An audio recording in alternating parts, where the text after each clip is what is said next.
একই বেটি, দেখছিস বাইরে বৃষ্টি হচ্ছে, তোরা বাইরে কি করছিস? আরে বাবা, আমাদের ঝুপড়ি তো একদম ভিজে গেছে। হ্যাঁ বেটি, আমাদের ঝুপড়ি তো একদম ভিজে গেছে। আরে এত বৃষ্টি যে হয়। দেখ বেটা, পাকা বাড়ি বানিয়েছি না, এখন বৃষ্টির কোনো সমস্যা নেই। বেটি এক কাজ কর, চল ওই পাকা বাড়িতে যাই। আরে ভাই সাহেব, বৃষ্টিতে বাচ্চাদের নিয়ে কোথায় যাচ্ছেন? আমার ঘরে চলেন। আরে আগে তুই নিজের ঘর দেখ, এত ছোট ঘরে আমরা কিভাবে থাকবো? যা ভাগ। আরে ম্যাডাম, আপনার ঘরে একটু থাকতে পারবো? এই বাইরে দাঁড়িয়ে থাক, একদম ভিজে গেছিস, আমার ঘর নোংরা করবি, যা এখান থেকে।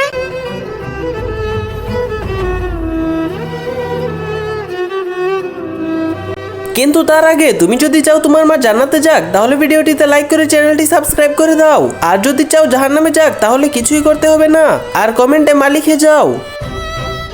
আরে ভাই সাহেব, বেশি ভাববেন না, চলে আসেন। চল বেটি।